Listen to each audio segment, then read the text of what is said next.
Salam salam les parents bienveillants, les parents bien. Vaillant. J'espère que vous allez bien, bienvenue dans cette nouvelle vidéo. Alors si tu es une maman, eh bien il faut que tu saches qu'il y a probablement des choses que tu fais dans ta vie qui ne t'aident pas à te sentir mieux. Si tu veux savoir 6 de ces choses qu'il te faut arrêter de faire, alors tu es tombé au bon endroit parce que c'est ce que nous allons te présenter dans un instant dans cette nouvelle vidéo.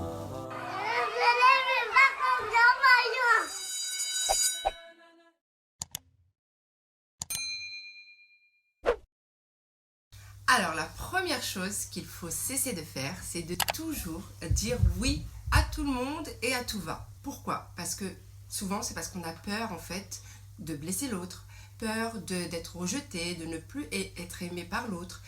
Et en fait en disant oui à tout va, on se dit non à soi-même. Parce qu'on ne peut pas tout le temps être en accord avec ce que les autres nous demandent. Donc il va falloir apprendre à se respecter. Et il y a des façons de faire pour dire non aux autres. On peut le dire avec respect. On peut demander aussi aux autres d'attendre un instant, le temps que tu réfléchisses à ce que tu ressens réellement. Mais au début, ça va être un peu difficile. Tu vas avoir tendance à culpabiliser après avoir dit le non. Mais fais-le. C'est vraiment important pour toi, pour ton bien-être et pour celui de ta famille. La première personne qu'il faut vraiment respecter, c'est toi-même. Parce que si on ne se respecte pas soi-même, on ne pourra pas respecter les autres réellement en fait. Voilà, donc il faut que tu saches dire non aux gens quand cela est nécessaire parce que cela met en jeu tes propres besoins. Il faut que tu apprennes à identifier tes besoins et à les exprimer à l'autre. Et il faut que tu arrêtes d'avoir peur que l'autre va t'en vouloir si tu lui refuses quelque chose. Si tu es en mesure de lui expliquer en lui parlant de tes besoins, eh bien, je suis sûr que cette personne comprendra justement ton refus. Exactement. Et en plus, tu lui apprends par la même occasion à se respecter en fait. Tu leur rends service et tu apprends aussi à tes enfants parce que tes enfants t'observent, tu es le modèle de tes enfants. Donc ils vont voir en fait qu'il faut savoir dire non de temps en temps aux autres quand on ressent au fond de nous que ça nous fait non.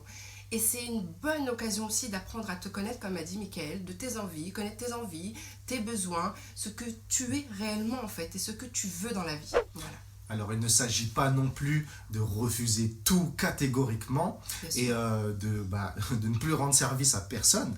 Mais bon, il s'agit de montrer que tu existes et il s'agit surtout de te respecter, toi, dans la personne que tu es et dans les désirs que tu as et dans les besoins que tu as également. Exactement. Et en plus, avec le temps, Inch'Allah, ça va te permettre de te sentir plus légère en fait.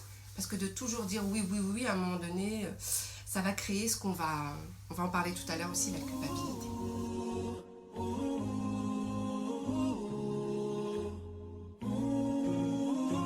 Alors la deuxième chose qu'il faut que tu arrêtes de faire pour pouvoir te sentir mieux, c'est de te plaindre tout le temps. Oh. Je ne dis pas que toi spécialement qui nous regarde à ce moment-là, tu es tout le temps en train de te plaindre, mais c'est quelque chose que beaucoup de personnes font inconsciemment, et notamment les mamans, il faut l'avouer. J'en suis la preuve. Voilà. Parfois on a tendance à se plaindre, et se plaindre en fait, c'est ce qui est néfaste, c'est que ça va nous voiler les yeux sur les bienfaits qui nous entourent, les bienfaits dont Allah subhanahu wa ta'ala nous a comblés. Et malheureusement, ça nous fait virer dans l'ingratitude. Donc il faut faire attention de ne pas se plaindre constamment. D'ailleurs, il y a un hadith que j'avais entendu qui m'avait un peu secoué. Le prophète sallam disait que beaucoup de femmes seront en enfer parce qu'elles nient les bienfaits d'Allah. C'est quelque chose dont il faut faire très attention. Il faut avoir justement cette gratitude pour ce que Allah nous donne. D'ailleurs, Allah subhanahu wa ta'ala dit dans le Coran, et celui qui est reconnaissant envers moi, je lui augmenterai mes bienfaits. Bon, c'est une traduction, c'est pas le verset exact, mais tu comprends le sens. Donc, il faut absolument arrêter de se plaindre. Alors c'est quelque chose qui me parle énormément parce que moi-même, j'ai été quelqu'un qui me plaignait énormément. Je ne m'en rendais pas compte en fait, c'est les autres qui me le reprochaient. Mais la première chose à faire, si tu es confronté à ce genre de défaut, c'est vraiment de t'observer. Quand tu sens que quelque chose ne va pas, parce que la plainte nourrit la plainte en fait, plus tu vas te plaindre, plus tu vas te sentir mal en fait. Et quand à ces moments-là, quand ces moments-là arrivent où tu te sens mal, pose-toi la question, qu'est-ce que je viens de dire? qu'est-ce qui fait que j'ai dit cette chose? Qu'est-ce qui fait que je ne suis pas contente là? Qu'est-ce que je suis en train de me raconter comme histoire dans ma tête? Qu'est-ce que je suis en train de me dire? Et là, quand tu prends conscience de tes plaintes, tu vas, avec le temps, là, commencer à les réduire et à les transformer en quelque chose de positif. Comment je pourrais demander ou comment je pourrais transformer cette petite voix ou cette petite phrase que je me dis dans ma tête, comment je pourrais la transformer de façon à ce qu'elle m'apporte quelque chose de positif? Voilà. Par exemple, quand ton mari il a fait la vaisselle, imaginons qu'il ait fait la vaisselle, et puis tu arrives et puis tu vois qu'il y a de l'eau partout. C'est pas Mika, hein, qu'il y a de l'eau partout. Ou tes enfants. Ou tes enfants. Parce que faut savoir que chacun a sa façon de faire la vaisselle, mais moi j'aime bien quand tout est propre derrière, quand la cuisinière elle est propre, que tout est propre, qu'on a passé le chiffon derrière. Et parfois tu vois des gouttelettes partout, ça peut t'irriter, tu peux te dire oh là là, j'en ai marre, mais pourquoi t'as pas. J'en ai marre, pourquoi il y a plein de gouttes par là, pourquoi il y a des gouttes là, moi j'en ai marre, je fais pas ça comme ça. Bon, j'exagère un peu le truc, mais c'est pour juste imager en fait. Et ben tu pourrais te dire ouais, alhamdoulilah, il a fait la vaisselle, c'est super, vraiment, c'est quelque chose de positif, tu vois.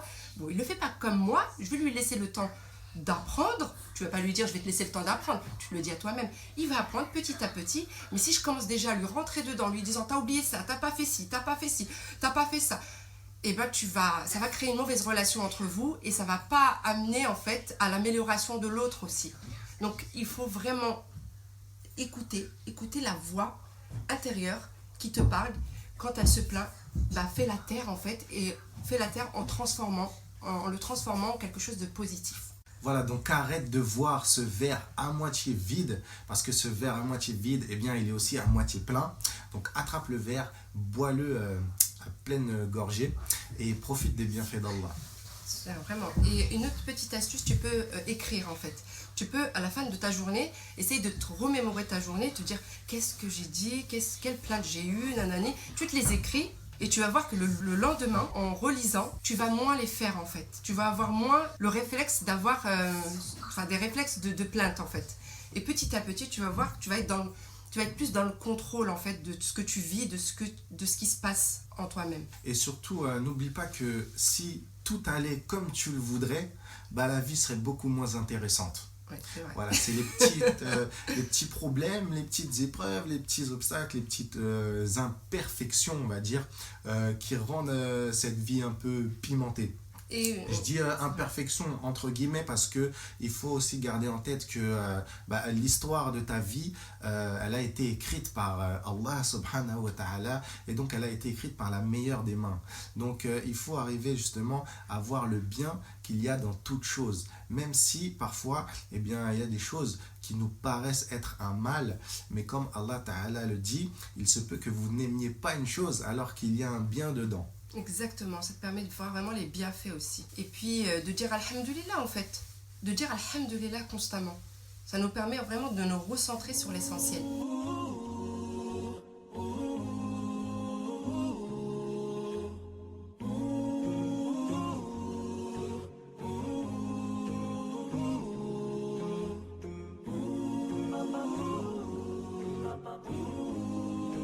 Troisième chose, c'est de toujours culpabiliser. Et la culpabilité, ça, en tant que maman, on connaît.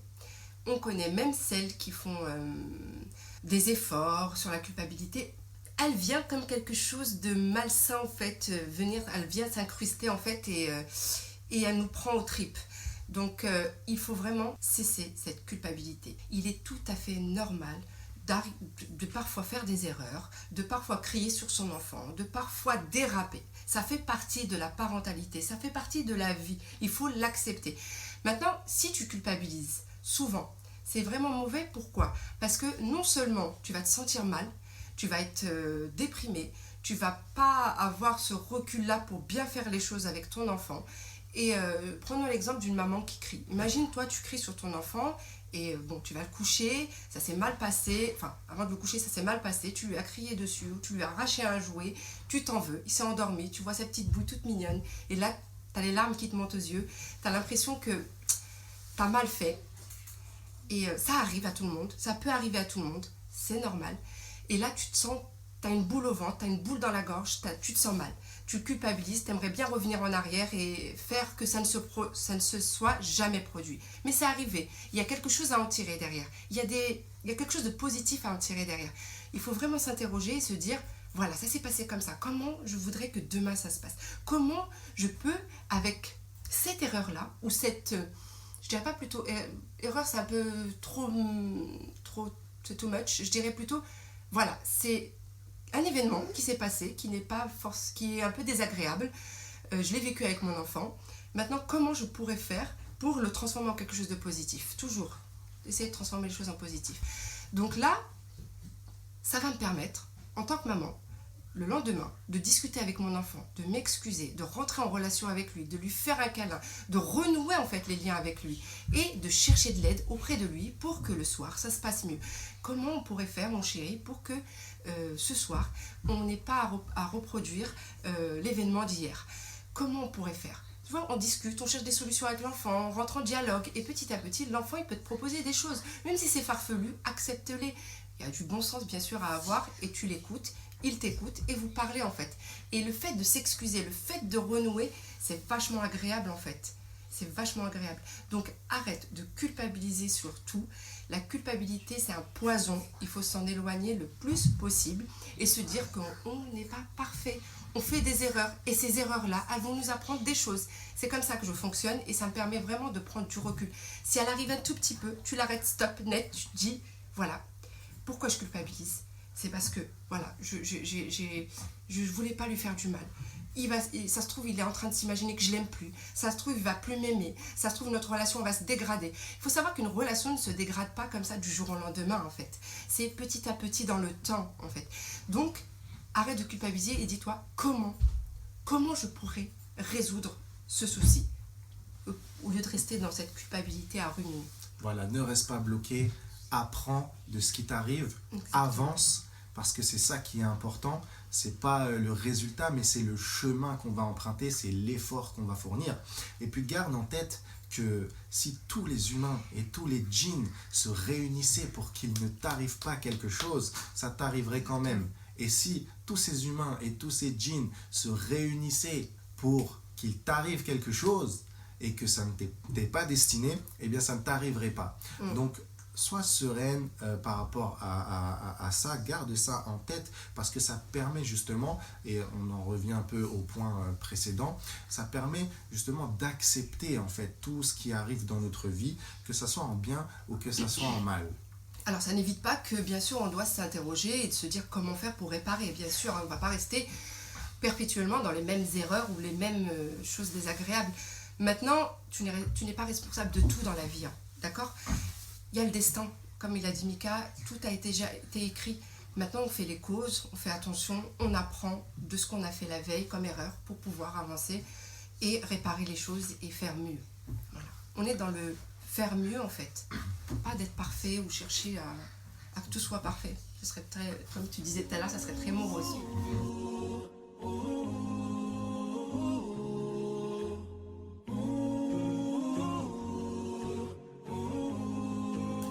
Quatrième chose qu'il faut que tu arrêtes de faire, c'est de chercher à tout contrôler. Tu ne peux pas avoir le contrôle de tout. Parfois, eh bien, les choses ne se passent pas comme tu voudrais qu'elles se passent. Et il faut ça aussi l'accepter. Il faut l'accepter parce que si tu cherches à tout contrôler, eh bien déjà, tu vas te fatiguer, tu vas t'épuiser, tu vas aussi enlever les responsabilités aux autres. Tu vas enlever des responsabilités à ton mari, tu vas enlever des responsabilités à tes enfants et tu vas les empêcher, eux, de progresser, de s'améliorer. Et puis en cherchant à vouloir tout contrôler, tu vas exaspérer ton entourage. Parce que ton entourage, il n'a pas besoin que les choses soient tout le temps parfaites ou soient tout le temps comme toi, tu as décidé qu'elles soient faites. Eux aussi, ils ont besoin de pouvoir s'exprimer et de pouvoir faire les choses de la façon dont ils ont envie qu'elles soient faites. Tu vois, si tu veux toujours tout contrôler, tu veux toujours avoir l'œil sur tout, tu vas les exaspérer et c'est infantilisant.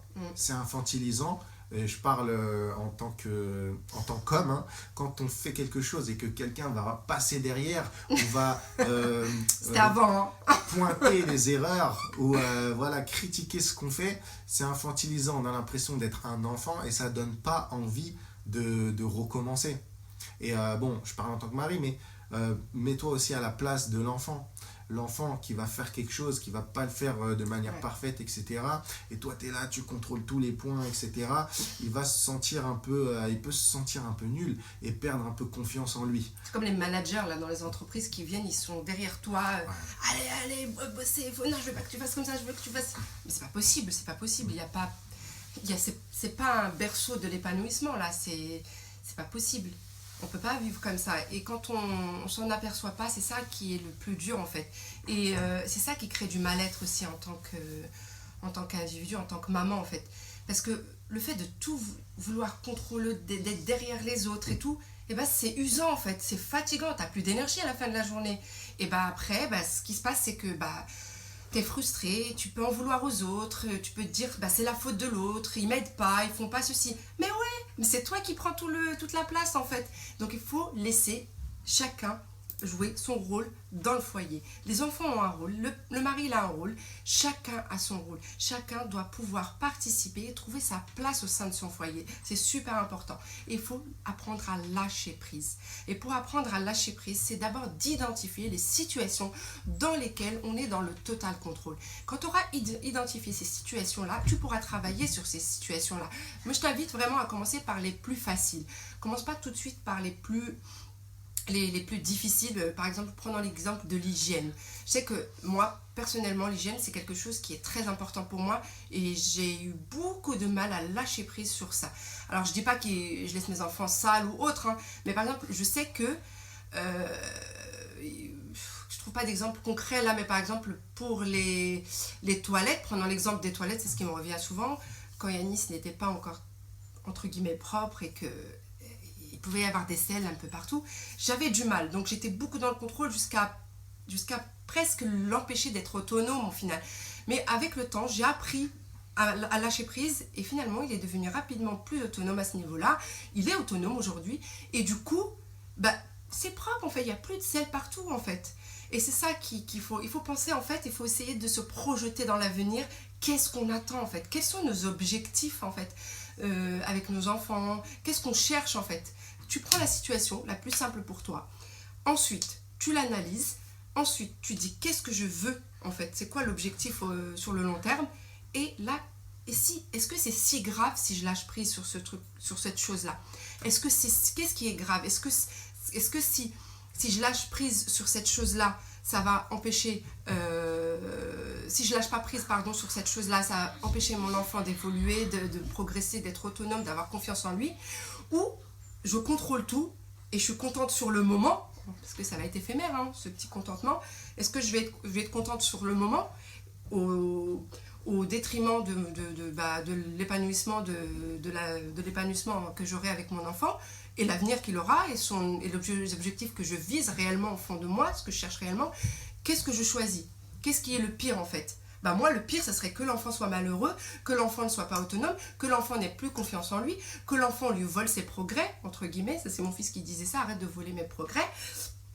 Qu'est-ce qui est le plus important? Que les toilettes soient propres et que mon enfant soit malheureux, voilà, ou que je lui enlève ses compétences de vie, l'opportunité de développer des compétences de vie, ou que mon enfant soit épanoui et qu'il ait toutes les chances, entre guillemets, chances dans sa vie, de pouvoir évoluer de la meilleure des manières, en fait. Voilà, pour moi, le plus important. Mais c'est un travail, hein. C'est un travail qu'il faut faire et ça peut prendre un peu de temps selon les situations.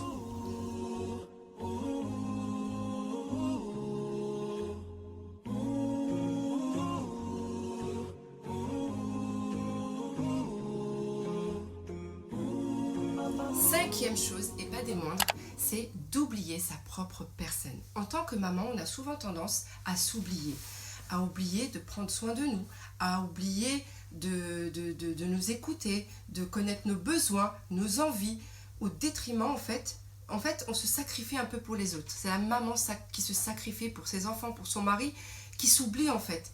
Oh, tu es un être humain. Allah il t'a pourvu de besoins, il t'a pourvu d'envie, tu as le droit d'avoir des désirs, tu as le droit d'avoir du temps pour toi, tu as le droit de respirer. Et respirer au sens propre et au sens figuré du terme. C'est vraiment important parce que, en fait, t'es le petit rayon de soleil t'es le soleil de ta maison, en fait. Et si tu es éteinte, bah, la maison, elle sera éteinte et les autres, ils seront dans l'obscurité. Donc, tu as besoin vraiment de prendre ce temps. N'attends pas qu'on te le donne, n'attends pas que ton mari te dise « Hé, ma chérie, je vois que tu es fatiguée, il faudrait peut-être que tu te reposes. » Ou que tes enfants te disent « Hé, maman, je vois que tu as des cernes. Oh, maman, mais pourquoi tu es habillée comme ça aujourd'hui? Tu es en pyjama toute la journée. » Ou ceci ou cela. N'attends pas. Secoue-toi. Je sais que c'est difficile au début, mais secoue-toi. T'es la personne prioritaire en fait. T'es la personne prioritaire sur le bien-être dans ta maison. Après les autres ils vont suivre. Si toi t'es pas bien, les autres ils seront pas bien. En fait c'est ménage ta monture si tu veux aller loin. Et c'est vraiment cette citation, elle me parle énormément. J'ai remarqué les jours où je veux m'oublier, bah, c'est là où il y avait vraiment beaucoup de problèmes dans mon foyer. Et le jour où j'ai compris qu'il fallait que je me mette, c'est pas de l'égoïsme, en priorité, les autres suivaient et le reste suivait. Il y a toujours des difficultés dans la vie, on ne va pas les éliminer, mais je les affronte avec plus de sérénité, ces difficultés-là. Et c'est ça qui fait la diff, en fait. Voilà, parce que tu n'es pas une esclave, tu n'es pas une boniche. Alors, se sacrifier, c'est quelque chose qui est honorable et que Allah y récompense grandement. Mais on est dans une religion de juste milieu. Il y a un juste milieu à toute chose, un juste dosage à toute chose. Et si tu ne prends pas du temps pour toi, si tu ne fais pas attention à ménager ta propre personne, qu'est-ce qui va se passer? De la frustration, de la fatigue, de l'irritabilité qui va se transformer en agressivité sur tes proches, et du coup bah, tu vas entacher l'ambiance de ton foyer. Donc c'est pour ça que c'est important de prendre soin de soi. Tu es un pilier dans ta maison. Exactement. Si ce pilier il s'effrite, comment la maison va tenir? Bien sûr. Voilà, donc n'oublie pas ta propre personne, tu existes, tu es une personne à part entière et tu n'es pas juste un robot qui est là pour servir les autres comme ça. D'accord? Voilà, exactement. Il ne faut vraiment pas attendre que les autres te le donnent. C'est pas de l'égoïsme, vraiment, de prendre ce temps-là pour soi, le temps que tu mérites. Il n'y a pas forcément de temps déterminé, c'est à toi et selon tes besoins. D'ailleurs, prends ce temps-là pour apprendre justement de combien de temps tu as besoin. Il n'y a pas de bonne réponse, mais l'essentiel c'est que tu te sentes mieux, que tu ailles mieux et que en fait tu te dises ben voilà, j'investis en fait sur moi pour pouvoir vivre mieux. En fait c'est un investissement, ce temps là que tu prends pour toi. Donc tu peux le faire le matin très tôt, tu peux le faire le soir, ça c'est à toi de voir, mais vraiment essaye de te ressourcer, de recharger ses batteries, parce que en tant que maman on a beaucoup de choses à faire et il y a vraiment un tri au niveau des priorités à faire pour vraiment se permettre de prendre ce temps-là. Et fais-le. Vraiment, tu ne vas pas le regretter si tu ne l'as pas encore fait.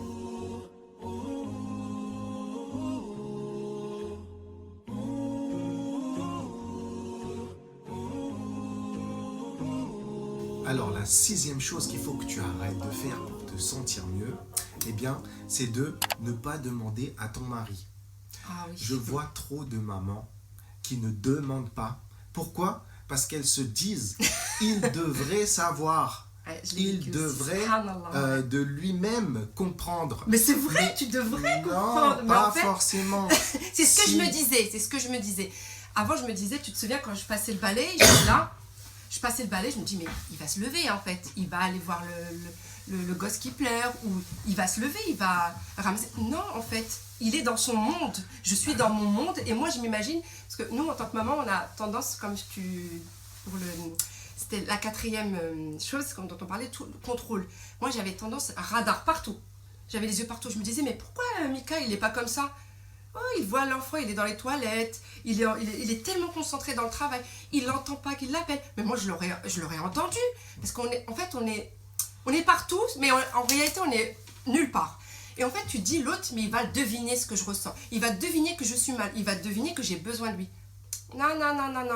Il est dans son monde. Si tu l'appelles pas, si tu lui dis pas tes besoins, si tu lui dis pas ce que tu ressens, il va pas le deviner. c'était ça malheureusement la maladie du siècle, ou je dirais la maladie de notre société. Je sais plus c'est qui disait que tout être humain n'a jamais vu le monde autrement qu'à travers ses propres yeux. Ouais, Donc tu vois, si toi tu fais pas des demandes explicites, parce que toi tu vois des choses que l'autre ne voit pas. Et c'est pareil pour l'autre. Quand toi tu te dis il devrait voir ça, il devrait savoir ça, il devrait le faire de lui-même, sache que l'autre aussi il se dit la même chose sur certains points. Et en plus ça prête à de mauvaises interprétations et ça crée des conflits quand il n'y a pas de communication. Et c'est ça en fait, c'est la communication. Si on ne communique pas, on ne se dit pas ce qu'on ressent, ce dont on a besoin et ce qu'on veut réellement, nos attentes, si on ne les explique pas, nos attentes, eh bien l'autre il ne va pas les deviner. Et en fait l'autre il va se dire mais qu'est-ce qu'elle a? Pourquoi elle boude?